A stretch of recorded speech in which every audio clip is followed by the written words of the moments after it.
ఎక్కడైనా కూడా ఏకగ్రీవంగా ఎక్కడైనా ఎన్నిక జరిగితే మాత్రం నన్ను అడగాల్సిన పనిలా క్యాండిడేట్ ఆ తర్వాత ఎన్నికల్లో పోటీ చేయడని మీరే గుర్తుపెట్టుకోండి. ఎక్కడైనా పోటీ జరగకోకుండా ఏకగ్రీవంగా ఇడిచిపెట్టినారంటే మాత్రం ఆ తర్వాత క్యాండిడేట్ ఎమ్మెల్యే ఎలక్షన్లో క్యాండిడేట్ కాడు అనేది గుర్తుపెట్టుకోండి. అంత ప్రస్ఫుటంగా అంత క్రిస్టల్ క్లియర్గా చెప్తా ఉన్నా. ప్రతి చోట పోటీ జరగాల. ఎన్నికలు అయిపోయిన తర్వాత కూడా నేను రిపోర్ట్లు తెప్పించుకుంటాం.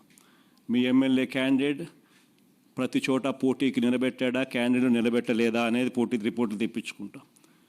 నిలబెట్టిన తర్వాత మీ ఎమ్మెల్యే క్యాండిడేట్ ఆ క్యాండిడేట్లకు ఏ విధమైన సపోర్ట్ ఇచ్చినాడు, సపోర్ట్ బాగా ఇచ్చాడా, బలంగా నిలబడ్డా మీతో పాటు, అవునా కాదా అన్న రిపోర్ట్లు కూడా తెప్పించుకుంటాం. ఖచ్చితంగా ఆ మేరకు పాజిటివిటీ మీ దగ్గర నుంచి రావాలి. ఈ ఎన్నికలు మన కార్యకర్తల కోసం గట్టిగా నిలబడితేనే కార్యకర్తలు మన ఎన్నికల్లో మన కోసం గట్టిగా నిలబడతారు అన్నది ప్రతి ఎమ్మెల్యే క్యాండిడేట్ కూడా తన సిస్టంలోకి జీర్ణించుకోవాల్సిన అవసరం ఉన్న అంశం.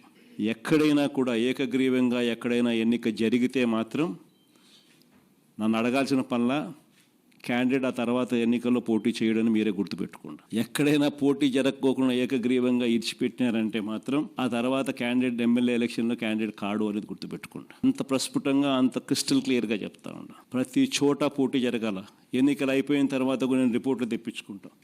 మీ ఎమ్మెల్యే క్యాండిడేట్ ప్రతి చోట పోటీకి నిలబెట్టాడా, క్యాండిడేట్ నిలబెట్టలేదా అనేది పోటీ రిపోర్ట్లు తెప్పించుకుంటాం.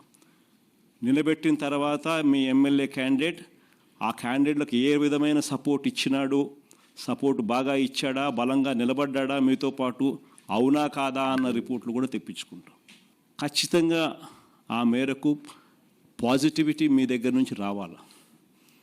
ఈ ఎన్నికలు మన కార్యకర్తల కోసం గట్టిగా నిలబడితేనే కార్యకర్తలు మన ఎన్నికల్లో మన కోసం గట్టిగా నిలబడతారు అన్నది ప్రతి ఎమ్మెల్యే క్యాండిడేట్ కూడా తన సిస్టంలోకి జీర్ణించుకోవాల్సిన అవసరం ఉన్న అంశం.